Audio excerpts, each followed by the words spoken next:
आप सभी लोगों का स्वागत है आईएसपीसीएस इंस्टीट्यूट के इस क्लासेस मेंटरशिप क्लास में।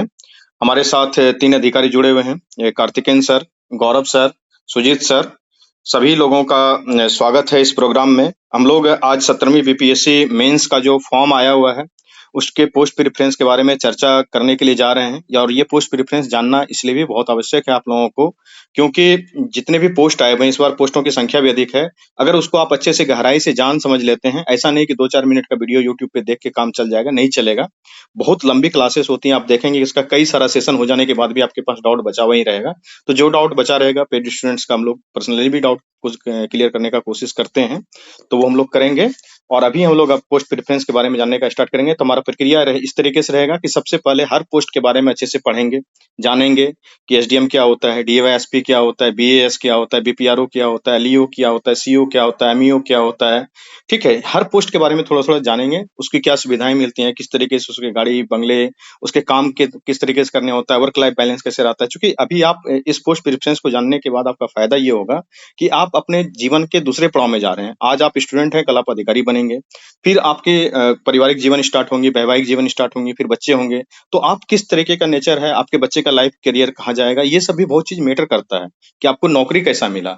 और अच्छा पोस्ट प्रेफरेंस अगर आप भरने के लिए जानते हैं तो आपका रैंक भी थोड़ा खराब भी रहेगा या कम भी रहेगा, तो भी आप एक अच्छा पोस्ट ले सकते हैं। कई बार लोग गलती में ऐसा पोस्ट प्रेफरेंस भर देते हैं, उनकी जानकारी नहीं रहती है, या यूट्यूब के छोटे छोटे वीडियोज के माध्यम से देख के जब भर लेते हैं तो बाद में उनको पछतावा होता है कि रैंक तो मेरा अच्छा था, अगर किन्हीं ने अच्छे से गाइड कर दिया रहा तो हम अच्छा एक पोस्ट प्रेफरेंस भर सकते हैं। तो इन चर्चा के लिए हमारे साथ तीन अधिकारी हैं। कार्तिकेन सर बीपीआरओ हैं, आप जानते हैं इन्हें। गौरव सर एक अधिकारी हैं और सुजीत सर अधिकारी हैं। तीनों अलग अलग अधिकारी हैं और इस तरीके से कई सारे अधिकारियों को इस सेशन में बुलाया जाएगा। अलग अलग लोगों को बुला करके आपसे बात करवाई जाएगी। तो सबसे पहले हम स्वागत करते हैं कार्तिकेन सर का। Sir, over to you. Marks और अगर आपकी कैसी नेचर है, आप पीसफुल जॉब चाहते हैं, पब्लिक इंटरेक्शन वाला जॉब चाहते हैं, या चाहते हैं कि सारी सुविधाएं हो, साथ साथ बैलेंस्ड हो, family life professional life balance हो। तो अलग अलग पद का अलग अलग ग्लैमर है, अलग अलग उसका इम्पोर्टेंस है। हर पद का अपना अपना गरिमा है। इसलिए हम लोग एक एक करके प्रत्येक पद का डिस्कस करेंगे। साथ में हमारे साथ सुजीत सर भी जुड़े हुए हैं, गौरव सर भी जुड़े हुए हैं। वो लोग भी अपना अनुभव शेयर करेंगे, उनके साथ कैसा एक्सपीरियंस रहा है। और हम लोग फील्ड में है, एडमिनिस्ट्रेटिव सर्विस में है, तो जानकारी है प्रशासन में कैसे कैसे क्या कौन ज़्यादा बेहतर है। और बहुत सारे ऐसे पद है जो कि टोटली बैलेंस्ड है। तो सबसे पहले जो आपका जब नोटिफिकेशन देखेंगे तो उसमें सबसे पहला पद अनुमंडल पदाधिकारी या बड़ी उप संहारता, जिसको बिहार प्रशासनिक सेवा बोलते हैं, बिहार एडमिनिस्ट्रेटिव सर्विस का पद है। तो इसमें आप ये जानिए कि सबसे पहला नंबर ये लेवल 9 का पद है। और इसी को आम भाषा में हम लोग एसडीएम कह देते हैं कि ये सब डिविजनल मजिस्ट्रेट। जबकि जो ये बिहार प्रशासनिक सेवा का जो पद होता है एसडीएम और एचडीसी, जब जो बिहार प्रशासनिक सेवा के पदाधिकारी बनते हैं तो उनकी पदस्थापना एज ए एसडीसी होती है, सीनियर डिप्टी कलेक्टर। उसको हम लोग बोलते हैं बड़े उप समाहर्ता। और एसडीएम आप तुरंत नहीं बनते हैं। एसडीएम का मतलब क्या होता है, आप एक अनुमंडल के ओवरऑल ऑल इन ऑल जो भी उस अनुमंडल में सिविल एडमिनिस्ट्रेशन का जो भी समस्या है उसको एक एसडीएम देखते हैं।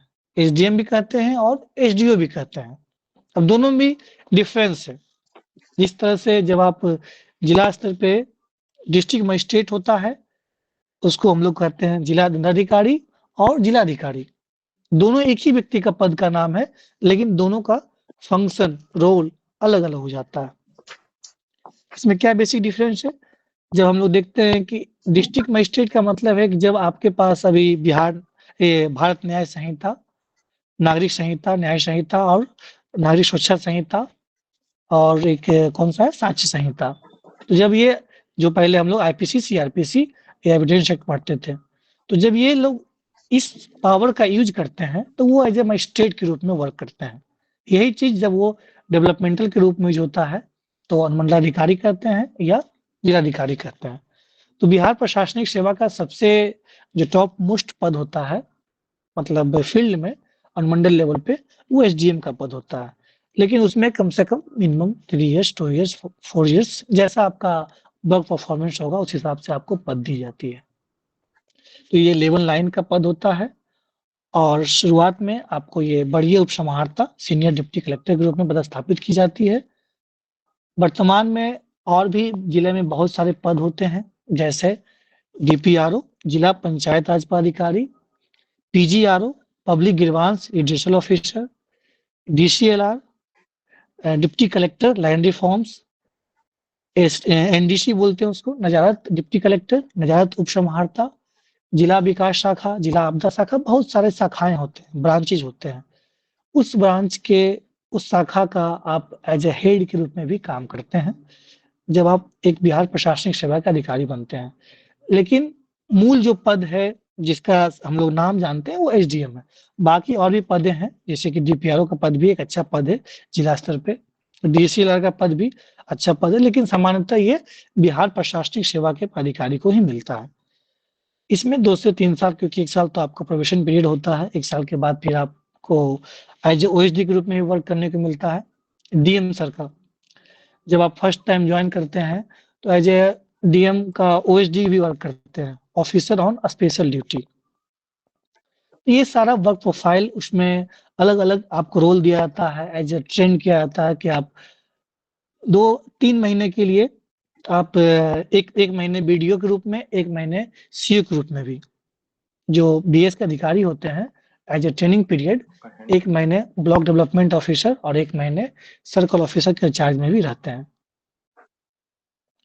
ये आपका बीएस का ओवरऑल मतलब मोटा-मोटी प्रोफाइल है। इसमें मैं चाहूँगा कि सुजीत सर भी कुछ ऐड करें, बाकी हम और इस पे विशेष रूप से चर्चा करेंगे। सुजीत जी। जी, थैंक यू कार्तिकेन सर। हुँ।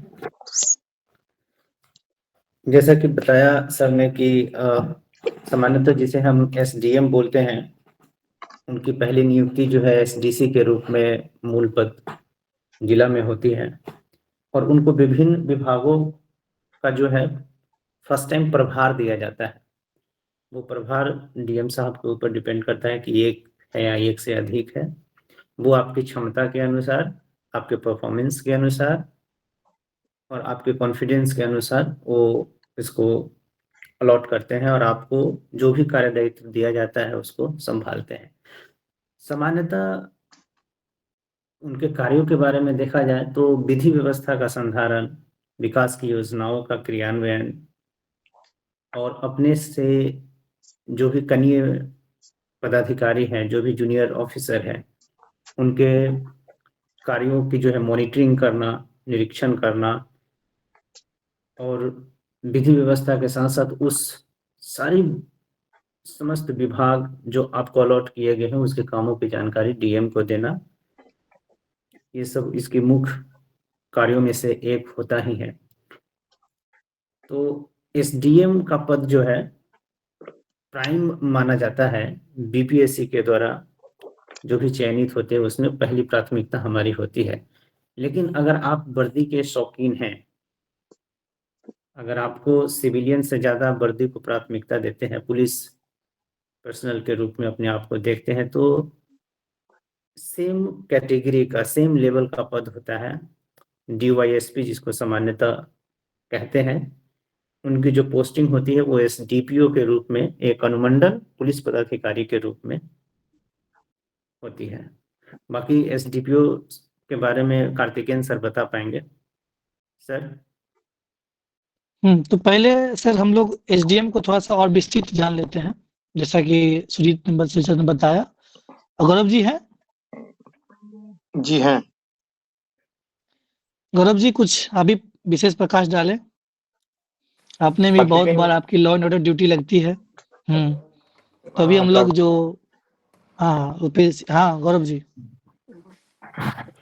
भाई मैं थोड़ा कुछ कर रहा था तो फोकस नहीं। ठीक है, तो हम लोग जो बात कर रहे थे कि एसडीएम, तो एक तो मैंने बताया कि पहली आपकी पदस्थापना जो होती है एसडीसी सीनियर डिप्टी कलेक्टर के रूप में होती है और अलग-अलग आपका रोल दिया जाता है, जिस प्रकार से आपका फंक्शन रहता है।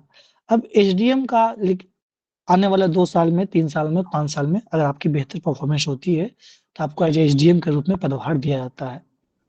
एसडीएम का रोल मतलब आप जानते हैं जिस तरह से जिला में डीएम का होता है, ठीक उसी प्रकार से एसडीएम का रोल अनुमंडल में होता है और एक तरह से वो ओवरऑल सभी डिपार्टमेंट के हेड होते हैं।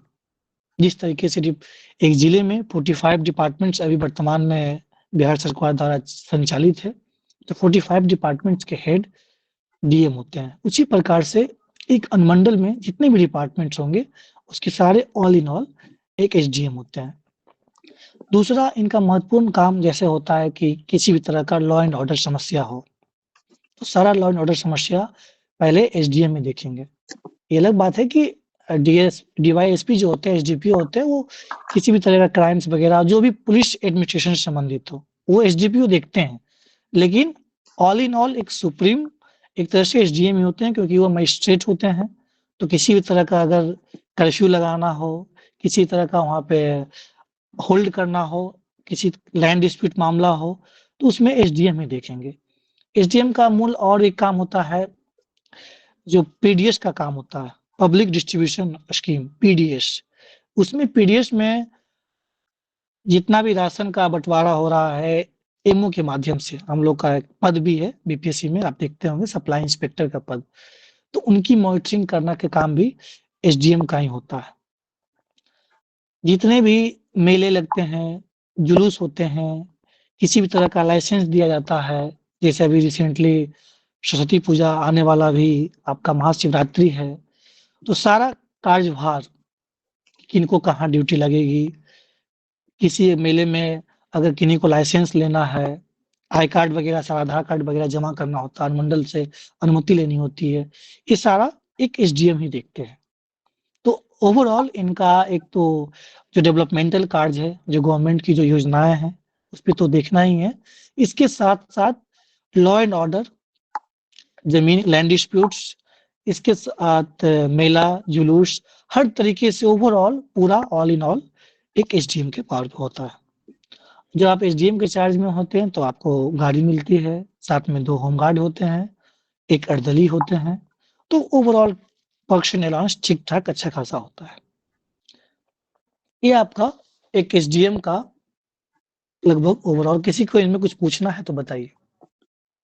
इक्विवेलेंट पद है, सुजीत सर ने चर्चा भी किया। सर आवाज आ रही है? क्लियर है, बताइए। मैं पूछ रहा था सर, ये जो मतलब एक तो ये कि एसडीएम के लिए कितना रैंक मतलब कितने तक मिलता होगा अप्रोक्स आपके 2-3 ईयर पीछे के रिकॉर्ड के हिसाब से? और दूसरा हाँ, सवाल ये था कि ये जो आप बता रहे हैं, तो इसमें ऑर्डर ऑफ प्रेफरेंस जो कि हम जानना चाहेंगे कि अगर चुनना हो तो क्या आधार रखना चाहिए कि हमें ये चुनना चाहिए, फिर ये चुनना चाहिए, फिर ये चुनना चाहिए, 1 2 3 करके? जी इतना ही था। देखिए, मैं 2 बात बोल दूं पहले कि सबसे पहले हम लोग का तरीका क्या है कि हम लोग हर पोस्ट के बारे में डिटेल में जानेंगे। अभी सर बता रहे हैं, उसके बाद फिर स्क्रीन ऑन करके बकायदे उसके क्लास जिस तरीके से होती है उस तरीके से आपको एक-एक पोस्ट लिखा हुआ मिलेगा, वो देखेंगे। उसके बाद फिर स्क्रीन ऑन करके आप जितने भी पोस्ट आए हैं उसके बारे में समझाया जाएगा। तब फिर जाके आपको ऑर्डर ऑफ प्रेफरेंस बताया जाएगा। मैंने स्टार्टिंग में ही कहा कि क्लास इसकी बहुत लंबी होती है। जो पिछले बार इंटरव्यू बैच के बच्चे हैं या पिछले मेंस के बच्चे हैं, उनसे पूछिए कितना लंबा क्लास हम लोग लेते हैं। तो इसमें चलेंगे अभी निशान? ठीक है सर, ओवर टू यू। निशान देखिए, इस बार लगभग 200 सीट्स है और अगर कैटेगरी वगैरह है तो आप 300, 350, 400 के अराउंड भी रहेंगे तो आपकी, लेकिन डिपेंड ऐसे अगर जनरल का बात करेंगे तो आपको अंडर 200 या प्रयास करें कि टॉप 150 में रहें तो बेहतर है। किसी भी तरह का ये तो वही 200 सीट्स है, तो उसमें कैटेगरी वाइज है, तो जनरल का सीट्स लगभग 80 सीट्स है। तो 80 सीट्स है तो वही टॉप 100 में आपको एसडीएम का मिल जाएगा पद, जिसको बीएस बोलते हैं, बिहार प्रशासनिक सेवा। तो टॉप 100 में लाने का प्रयास करिए। ठीक है, आगे बढ़ते हैं हम लोग। जी सर, ओके। तो एक दूसरा पद है आपका बिहार पुलिस सेवा का, जो आपका सुजीत सर बताइए लेवल 9 का क्या है इनका सैलरी का? 9 में जो है, जो हमारी जो स्टार्टिंग सैलरी होती है वो बेसिक 53,100 रुपए से स्टार्टिंग होती है। और इसके अलावा जो भी भारत सरकार के द्वारा जो डीए, जो डियरनेस अलाउंसेस होते हैं, जिसे महंगाई भत्ता बोलते हैं, वो हर 6 महीने में अनाउंस किया जाता है, जैसे वर्तमान समय में 53% है, और अनुमान लगाया जाता है कि अभी 1-2 सप्ताह में जो है नया डीए अनाउंस किया जाएगा तो 3% की और बढ़ोतरी होगी, तो ये 56% के आसपास चला जाएगा। अगर 4% करते हैं तो 57% के आसपास। तो ये 57% किसका, 53,100 रुपये प्लस इसका 53% या पर बढ़ता है तो 56% ऐड हो जाएगा इसमें। उसके अलावा जो हम एक डीए के अलावा एचआरए होता है, हाउस रेंट अलाउंस, महंगाई, ये जो हमारा मकान भत्ता होता है, इसके ये जगह पे मेडिकल डिपेंड इंश्योरेंस है, करता है। मेडिकल, हाँ, हाँ बिल्कुल बिल्कुल, हाँ, बता दीजिए। हाँ, ये जगह के हिसाब से डिपेंड करता है। जैसे अगर आप पटना में है तो ये पहले 16% के आसपास हुआ करता था, अब ये 20% हो गया है। अगर आप डिस्ट्रिक्ट हेडक्वार्टर में रह रहे हैं तो ये 15% हो गया है। अगर नगर पंचायत के क्षेत्र में रह रहे हैं तो ये 7.5% के आसपास है। अगर रिमोट एरियाज में रह रहे हैं तो ये 5% के आसपास है। तो ये आपके लोकेशन पे डिपेंड करता है। तो ओवरऑल माना जाए कि अगर आप नगर पंचायत के क्षेत्र में रह रहे हैं तो 7.5%, तो 53% जो वर्तमान में महंगाई भत्ता, और 7.5 ये 60.5 और प्लस 53,000 जो आपका बेसिक है। तो कुल मिलाकर के अगर सैलरी देखा जाए तो 70 आपको इन हैंड मिलेगा, 80 के अप्रोक्स में चला जाएगा। इसके अलावा 74-75 के अराउंड हाँ, इन हैंड 74 रहता है सर। 75 में इन हैंड आता है। और ये आपके 10% डिडक्शन के बाद जो एचआरए और डीए और बेसिक पे 10% का डिडक्शन होता है, वो एनपीएस में जाता है। खैर यूपीएस पे चर्चा चल रही है केंद्र सरकार अभी, लेकिन अगर बिहार सरकार अपनाती है तो ये सब, ये टाइम टू टाइम बदलने वाली पॉलिसी है, ज़्यादा इसमें सोचना नहीं है। पर सैलरी एक अच्छा खासा अमाउंट होता है लेवल 9 के पदों पे, जो हम लोगों को इनकरेज करता है इस पद को चुनने के लिए। कार्तिकेन सर। बिल्कुल सर, बिल्कुल। जैसा कि बताया कि लेवल 9 का अप्रोक्स जब आप 75, देखिए सैलरी का मतलब हम लोग ग्रोस सैलरी और एक होता है इन हैंड सैलरी। तो ग्रोस का मतलब होता है कि ओवरऑल आपका कितना बन रहा है, और नेट सैलरी या इन हैंड सैलरी जो आफ्टर डिडक्शन होता है। तो वही आफ्टर डिडक्शन इन हैंड जब आप ज्वाइन करते हैं तो अप्रोक्स 74-75 मिलता है। सर ने एक्सप्लेन कर ही दिया क्या-क्या सुविधाएँ मिलती है आपको। बेसिक जो पे मिलता ही है, साथ-साथ एचआरए है, मेडिकल इंश्योरेंस है। उसके अलावा आपका डीए जो बढ़ता है। कार्तिकेन सर, इसमें 1,000 हाँ, रुपए का जो मेडिकल भी मिलता है वो बिल्कुल। हर महीने। मेडिकल इंश्योरेंस 1000 पर महीने है, तो लगभग 12,000 रुपये उसका भी है। तो आप इस बात का ध्यान रखिएगा कि यहाँ पे वो उतनी बड़ी मेडिकल फैसिलिटी नहीं है जितनी बड़ी मेडिकल फैसिलिटी पीएसयू या रेलवे वगैरह में है। तो जो अच्छे लेवल पे कहीं जॉब कर रहे हैं तो वो ज्वाइन करने से पहले थोड़ा सा एक बार इन सब चीजों को भी देख लीजिएगा, अगर जिनके माता पिता ज्यादा बीमार रहते हैं। मेडिकल फैसिलिटी में देखिए, आप चाहेंगे कि पीएसयू की तरह या सेंट्रल जो आपका स्पेशली आर्म्ड फोर्स का जो हम लोग बात करते हैं, उसमें ज़्यादा फैसिलिटी है। लेकिन हमारे यहाँ पे क्या है कि आपको कंपेंसेशन मिलता है, लेकिन फैमिली का मतलब आपके जिस समय या तो आप हुए, आपके वाइफ हुई या आपके बच्चे हुए, तो उसका रिकवर मिलता है। आप पेमेंट कर दीजिएगा, बाद में फिर वो कंपेंसेशन फिर मिल जाता है, लेकिन उसमें समय लगता है। पीएसयू की तरह नहीं है कि आप बस गए, इलाज हो गया, आपका अच्छा हॉस्पिटल मिला। या जो आर्म्ड फोर्सेज है, आर्मी, एयर फोर्स, नेवी, आप जानते हैं वो ज़्यादा अच्छा फैसिलिटी है मेडिकल के मामले में, हॉस्पिटल वगैरह होता है। खैर फिर भी ठीक-ठाक है। आपको 1000 दे रही है, बाकी ये है कि इन केस उस तरह का गंभीर मामला होता है, तो आपको अच्छे हॉस्पिटल में इलाज कराने के लिए सरकार बाद में पे करती है। पहले पे नहीं करती, बाद में पे करती है। पीएसयू में तो ठीक आजकल है। मेडिकल कार्ड भी बना के दिया जाता है। 2 चीजें और हैं सर, कि एक तो इनका प्रमोशन कैसे होता है, और दूसरा कि इनके ओके, दूसरा ओके। वर्किंग आवर है, और तीसरा कि लीव जो छुट्टी होती है वो कितनी मिलती है। देखिए, जब आप एज़ अ एसडीसी वर्क कर रहे हैं, तो आपकी छुट्टी वही एक संडे की छुट्टी होती है, और 16 सीएल होता है, उसको हम लोग बोलते हैं कैजुअल लीव। तो पूरे साल में 16 लीव होता है और ये आपका संडे हो गया और जो भी फेस्टिवल्स होते हैं उसकी छुट्टी होती है। लेकिन इसमें मैं ऐड करना चाहूँगा कि जब आप प्रशासन में आ रहे हैं तो फेस्टिवल्स में आपकी law and order as a magistrate duty भी लगती है। तो उसके लिए तो आपको, क्योंकि अब जैसे महाशिवरात्रि है, बाकी लोग छुट्टी मनाएंगे, आप लॉ एंड ऑर्डर संभालेंगे, प्रशासन को संभालेंगे, जो पूजा करने आ रहे हैं उसकी देखरेख करना है, किसी भी तरह का कोई खतरा ना हो, हताहत ना हो। और दूसरी बात प्रमोशन की, जहाँ तक हम लोग बात करते हैं तो प्रमोशन का जो स्ट्रक्चर है, जैसे एचडीसी एज ए लेवल 9 होता है, लेवल 9 के बाद लेवल 11 होता है, 11 13 होता है। तो देखिए, एक आम भाषा में जब आप जिला में होते हैं तो जिला में जब आप लेवल 9 है एचडीसी, आपको प्रमोशन, जैसे देखिए जो जिला स्तर का जो पद है जैसे डीपीआरओ है, तो वो आप एज ए आप क्या करते हैं, वहाँ पे पोस्ट ग्रहण करते हैं, एज ए डिप्यूट किए गए हैं। ये समझिए बात। आपका जैसे वो जैसे डीपीआरओ का जो पद है ये पंचायती राज विभाग का पद है, लेकिन as a deputy as HDC, जिस तरह से आप आईएएस क्या है, भारतीय प्रशासनिक सेवा, वो किसी भी विभाग में जा सकते हैं। उसी प्रकार से यहाँ पे है बिहार प्रशासनिक सेवा, तो वो इंडिपेंडेंट है क्योंकि ये जीएडी के अंदर आता है, जनरल एडमिनिस्ट्रेटिव डिपार्टमेंट।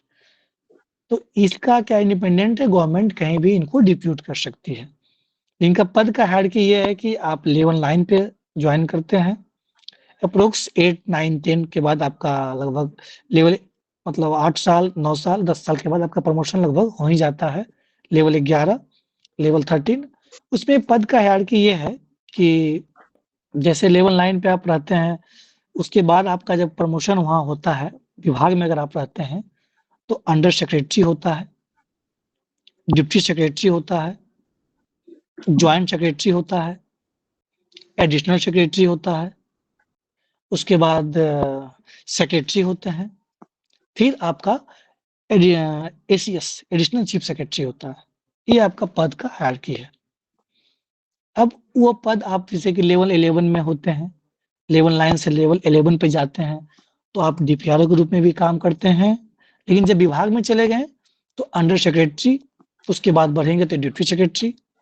लेकिन जब फील्ड में है तो डीपीआरओ, एडीएम, डिस्ट्रिक्ट पीजीआरओ, इन सभी पदों पे आप वर्क करते हैं। क्लियर है?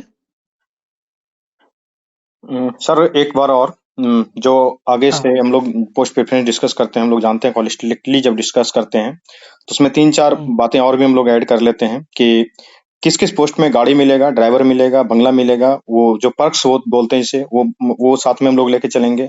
वर्क नेचर कैसा है उसको भी हम लोग देख लेंगे, प्रमोशन कैसा है उसको भी देख लिया हम लोगों ने, अर्निंग्स जो होती हैं, अर्निंग्स कैसी होगी, और दूसरा मामला कि यूपीएससी का तैयारी करने का मौका मिलेगा कि नहीं, ये बच्चों का एक बड़ा क्वेश्चन रहता है, तो इसको भी हम लोग देख लेंगे। पब्लिक में पब्लिक डीलिंग मिलता है कि नहीं मिलता है वो भी देख लेंगे, क्योंकि सिविल सर्विस में आने का मौका तो यही है। पब्लिक डीलिंग का जैसे मैंने बताया भी कि आप एज ए एसडीएम के रूप में कार्य करेंगे, तो आपको ढेर सारा पब्लिक इंटरेक्शन मिलेगा, चाहे वो आपका डेवलपमेंटल कार्य से संबंधित हो, लॉ एंड ऑर्डर से संबंधित हो, लैंड डिस्प्यूट का मामला हो, मेला हो, जुलूस हो, उसमें लाइसेंस देना हो, निगरानी करना हो, पीडीएस का मामला हो। तो जब आप एज ए एसडीएम, बहुत सारे आपको पब्लिक इंटरेक्शन का अपॉर्चुनिटी मिलता है। एज ए एसडीसी, आप किस विभाग में होते हैं, किस शाखा में होते हैं, उस हिसाब से आपका वर्क प्रोफाइल होता है। सपोज करिए आप जिला राजस्व शाखा के प्रभारी हैं, उसमें बहुत सारे शाखा होते हैं। डिस्ट्रिक्ट एक समालय के अंदर बहुत सारे शाखाएं होते हैं, जिला विकास शाखा, जिला आपदा शाखा, जिला पंचायत शाखा, जिला नजारत शाखा। तो इस बहुत सारे शाखे के अंदर आपको एक शाखा का चार्ज दिया जाता है या कई शाखे के आप चार्ज में होते हैं। तो ये पद पे डिपेंड करता है कि आप किस पद पे काम कर रहे हैं। सपोज करिए कि आप जिला राजस्व शाखा के प्रभारी हैं, तो राजस्व से संबंधित एज ए एडीएम का आप जैसे सलाह, मतलब आप भूमिका निभाएंगे कि सहयोगी के रूप में भूमिका निभाते हैं। एडीएम का जो भी वर्क प्रोफाइल हो रहा है, उसके जितने भी सीओ हैं उस जिले में, उसके साथ कोऑर्डिनेट करना, क्या रिपोर्टिंग हो रही है, कहाँ जमीन नहीं मिल रहा है। तो ये डिपेंड करता है। आप जा सकते हैं, फील्ड में भी जा सकते हैं, देख सकते हैं कि किस तरह से काम हो रहा है। तो ये डिपेंड करता है कि आपको किस पद पे चार्ज मिलता है। As a HDC, as a Bihar प्रशासनिक सेवा।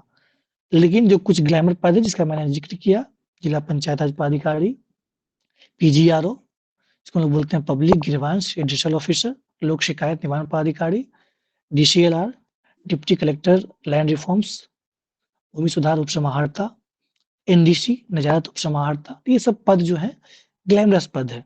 इसमें आपको गाड़ी भी मिलती है, गाड़ी के साथ-साथ आपको जो पर्क्स अलाउंस है वो भी ठीक-ठाक हो जाता है और साथ-साथ पब्लिक इंटरेक्शन भी होता है इन सभी पदों में। बाकी पदों में क्या है कि आपका वर्क प्रोफाइल पे डिपेंड करेगा कि आपको कैसा इंटरेक्शन होगा, सुविधाएँ कितनी मिलेगी, ये डिपेंड करता है किस पद पे आपको डिप्यूट किया जाता है। जैसे ओएसडी के रूप में काम करते हैं, तो ओएसडी में क्या होता है, डीएम के जब आप ओएसडी होते हैं, तो जो भी डीएम सर का मीटिंग है, उनका कहाँ पे वो जाने वाले हैं, उनका शेड्यूल प्रोग्राम, इसके अलावा किन्हीं का ड्यूटी लगाना हो, चाहे वो एग्ज़ाम ड्यूटी हो, इलेक्शन ड्यूटी हो या आपदा में हो, ये सारा कौन देखेंगे? ओएसडी ने देखना है। सारा मॉनिटरिंग एक तरह से डीएम का ओएसडी करते हैं। तो ये डिपेंड करता है कि आपको कौन-सा रोल दिया जाता है। अब जैसे ओएसडी का रोल बहुत हेक्टिक होता है, क्योंकि वो गोपनीय शाखा एक होता है जिला का कलेक्ट्रेट में एक, जहाँ पे डीएम सर का आवास होता है, वहाँ पे होता है जिला गोपनीय शाखा। उस गोपनीय शाखा में वो 24 आवर्स रन करता है, 3 शिफ्ट में, 8-8 आवर्स में। किसी भी तरह की अनहोनी घटनाएँ घटेगी, किसी भी तरह के अनफोर्सिन सर्कमस्टेंसेस आएँगे, तो जिला गोपनीय शाखा वर्क करेगा, रिपोर्ट करेगी या कंट्रोल रूम वर्क करता है। चाहे वो एसपी को रिपोर्ट करना हो, डीवाईएसपी को रिपोर्ट करना हो, तुरंत फ़ौरन जो भी इस प्रशासन के द्वारा दिया जाता है, उसको वर्क किया जाता है। तो डिपेंड करता है कि आपको कौन-सा नेचर का जॉब मिलता है। ये ओवरऑल बिहार प्रशासनिक सेवा का हाँ, रही बात तैयारी की, सपोज़ करिए आप किसी एक शाखा में हैं, जिला शाखा में, विकास शाखा में ही हैं, खेल शाखा में ही हैं, थोड़ा-सा वर्कलोड कम होगा, तो वहाँ पे आपको तैयारी करने का मौका मिल सकता है। लेकिन आप एज़ अ ओएसडी वर्क कर रहे हैं, तो आपको शायद ही वर्क करने का मतलब आपको फुर्सत मिले कि आप अपने पढ़ाई कर सको। अब डीसीएलआर के रूप में आप काम कर रहे हो, इतना सारा वर्कलोड होता है, सभी अंचलों का ज़मीन देखना है, कहाँ पे नहीं मिला है, उसको फ़ॉलो अप करना है। तो डिपेंड करता है कि आपको किस पद का प्रभार मिलता है, किस पद पे आप डिप्यूट होते हैं। अदरवाइज़ ये बहुत अच्छा पद है, आने वाला मतलब 10 साल में आपको लेवल 11 मिल जाता है, तो सैलरी भी ठीक-ठाक हो जाती है। आप 10 साल फील्ड में वर्क करने के बाद आपको लगता है कि नहीं हम अब विभाग में जाना चाहते हैं, थोड़ा-सा पीसफुल, तब विभाग में आ जाइए। ये सब आपको अपॉर्च्युनिटी मिलती है एज़ ए अंडर सेक्रेटरी। अब मान लीजिए अगर आप ठीक-ठाक आपका वर्क प्रोफाइल रहा, तो लेवल 13 पे चले गए हैं, तो आप भारतीय प्रशासनिक सेवा का अधिकारी बन जाते हैं। तो ये सब बेनिफिट्स बिहार प्रशासनिक सेवा में है। और मैं ये कहना चाहूँगा कि जो जैसे जो पद है जिसमें भागदौड़ ज़्यादा है, लेमैन लैंग्वेज में मैं बता रहा हूँ, तो उसमें जैसे डीसीएलआर का पद है, काफ़ी हैट्रिक जॉब होता है ये, काफ़ी हैट्रिक इनको मैं जानता हूँ, बहुत अच्छे से जानता हूँ कुछ लोगों को इनमें से। आप समझिए कि इसमें जहाँ हैट्रिक है तो मामला अर्निंग का भी रहता है, तो ठीक है। क्या कहते हैं, जिनको जिस तरीके का नेचर है जैसा, उस तरीके आप लोग अपना चुन सकते हैं, वहाँ कह भी सकते हैं कि मुझे इस पोस्ट पे जाना है, मुझे इसमें दे दीजिए, तो वो सब भी होता है, लेकिन वो यहाँ हम लोग बोलेंगे कुछ भी नहीं। चलिए हम लोग आगे बढ़ेंगे। अब प्रॉपर एसडीएम बनने में कितना साल लगता है? प्रॉपर एसडीएम बनने के लिए 2-3 पर्सपेक्टिव, 3-4 पर्सपेक्टिव पे गवर्नमेंट देखेगी, उसके बाद ही डिसाइड करती है, विभाग डिसाइड करती है। आपका वर्क प्रोफाइल अच्छा होना चाहिए। दूसरी चीज़ है आपका जो 10 साल का, लेकिन ओवरऑल 5 टू 7 इयर्स तो लगेगा ही। क्या रुपेश सर? हाँ, बिल्कुल सर, और बहुत सारी बातें इसमें ऐसी हैं जो सुजीत कि जी? बोल भी नहीं सकते हैं यहाँ पे, सुजीत जी बताइए कुछ। कि एसडीएम बनने में कितना टाइम लगता है, तो यहाँ नहीं बोलेंगे। Sujit sir, please. जी जी सर। देखिए, पहले तो एक पद ग्रहण करना ये हमारी प्राथमिकता होनी चाहिए। एसडीएम बनने के लिए समय लगता है, समय के साथ साथ कुछ और भी एफर्ट करना पड़ता है, जो रुपेश सर ने पहले ही इंडिकेट किया है कि बोल नहीं सकते। उसके अलावा जो हमारी जो छवि होती है, काम करने का जो तरीका है, हमारा जो परफॉर्मेंस है, वो तो अव्वल दर्जे का होना ही चाहिए, लोगों की नज़र में तो आना ही चाहिए। और इसके अलावा भी कुछ चीज़ें हैं जो पर्सनली आप लोग कॉल करके पूछ लीजिएगा, अभी यहाँ पे बोलना उचित नहीं होगा, ठीक है? बिल्कुल सर। हाँ, तो हम लोग अगले पोस्ट के बारे में चर्चा करते हैं। पॉलिटिकल इन्फ्लुएंस पूछा जा रहा है। इन्फ्लुएंस जब आप प्रशासनिक पद पे आ रहे हैं, तो पॉलिटिकल क्या? मैं बार-बार कहता हूँ कि जब आप एज़ ए प्रशासक आप बनते हैं, तो आप जो आपका 3 स्टेक होल्डर्स है, आपके बड़े ऑफिसर्स, बड़े पदाधिकारी, सीनियर ऑफिसर्स पहला, दूसरा आपका पब्लिक्स और तीसरा जो आपके जनप्रतिनिधि हैं। ये तीनों के बीच में आपका समन्वय होना चाहिए। जितना बेहतर आप समन्वय बना सकते हैं, जितना बेहतर आपका कोऑर्डिनेशन हो सकता है, जितना बेहतर आपका कोऑर्डिनेशन मतलब आप तीनों को बैलेंस जितना बेहतर बैलेंस कर पाएँगे, उतना बेहतर आपका सुखमय जीवन, पेशेवर एवं पारिवारिक दोनों। देखिए, मैं कुछ इसलिए तीनों में बैलेंस होना चाहिए। जनरल बातें बताता हूँ। जीवन में कहीं भी या चाहे आप प्रशासन में जाएँ या कहीं भी जाएँ, तो सबसे पहला चीज़ होना चाहिए कि आपके अंदर आप एक बहुत अच्छे मैनेजर हों। दूसरा, आप एक बहुत अच्छे लीडर हों। तीसरा कि आपके पास जो है कि जितने सीमित संसाधन हैं, उसमें काम करने की क्षमता होनी चाहिए। बहुत ज़्यादा शिकायती प्रवृत्ति के आप व्यक्ति ना हों, क्योंकि कमियाँ हर जगह रहती हैं। उसमें से बेस्ट चीज़ें कैसे निकाल के दे सकते हैं, बेस्ट आउटपुट डिलीवर कैसे कर सकते हैं, अगर ये सब चीज़ें जानते हों और अच्छे लोगों से कैसे बर्ताव करना है, बुरे लोगों से कैसे व्यवहार करना है। एक ही व्यक्ति आपको मिलेंगे जब आप जॉब में रहेंगे, उसको डाँटना भी है, उससे प्यार से काम भी लेना है। तो मैं हर बार अपने बोलता भी हूँ जब मैं ट्रेनिंग देता हूँ बच्चों को या फिर अपने मेंबर्स में इधर, तो मैं बताता हूँ कि एक व्यक्ति को 2 चीज़ों में रहना चाहिए। एक तो हम व्यक्ति ऐसा हो कि समय पड़े तो वो सुई भी बन जाए, और व्यक्ति का नेचर ऐसा होना चाहिए कि समय पड़े तो वो तलवार भी बन जाए। तो जब आप इस तरीके का व्यवहार रखेंगे अपने पास, तो अच्छा कोऑर्डिनेशन रहेगा और कोई इस तरीके का पॉलिटिकल इन्फ्लुएंस नहीं कर पाएगा। और दूसरी कि आपकी छवि कैसी है, आप कितने ऑनेस्ट हैं, इस मामले पे भी बहुत चीज़ें निर्भर करता है। और ऑनेस्ट व्यक्ति को थोड़ा स्टार्टिंग में तो लगता है कि हाँ, चलो ये दबाव वगैरह डाला जा सकता है, बहुत चीज़ें तो नहीं बोल पाएँगे यहाँ पे। लेकिन जब आपकी छवि अच्छी रहती है ना, तो लोग आपसे ज़रूर मतलब कि सम्मान करते हैं आपके पोस्ट का कि नहीं, इनके कार्यकाल में अगर नहीं भी होगा कार्य तो कोई बात नहीं है, अगले इनको देख लेंगे फिर। तो बहुत सारी बातें हैं, ठीक है? तो अगले पोस्ट की ओर बढ़ते हैं अब हम लोग। क्योंकि आज का जो जनरेशन है ना, हम लोग जो जेन ज़ी बोलते हैं, आज ही मैं आर्टिकल पढ़ा था रुपेश जी, हाँ, हाँ। कि जो जेन ज़ी का जो दुनिया है, जैसे कि जेन ज़ी का जो दुनिया पूरी तरह से दुनियादारी दुनिया में नहीं, दुनियादारी स्क्रीन में समाहित हो गई है। बिल्कुल। क्योंकि आप देख पा रहे होंगे जो चीज़ जो हम लोग के उससे पहले का जो समय था, उसमें हम लोग बाहर भी खेले, मोबाइल भी मतलब स्क्रीन पे भी आए। हाँ, लेकिन आज का जो जनरेशन है सिर्फ़ स्क्रीन पे ही है। बिल्कुल। तो वो थोड़ा-सा क्षणिक हो गया है, भंगुर, ब्रिटल बोलते हैं उसको। वो ब्रिटलनेस नहीं होना चाहिए, उसमें ये विजिलेंस होना चाहिए। एक ऑफिसर को जब तक विजिलेंस नहीं होगा, एक अच्छा प्रशासक नहीं बन सकता है। बिल्कुल। बढ़ते हैं आगे हम लोग सर। आगे बढ़ते हैं हम लोग। हाँ, दूसरा आपका ये डीवाईएसपी जिसको हम लोग पुलिस उपाधीक्षक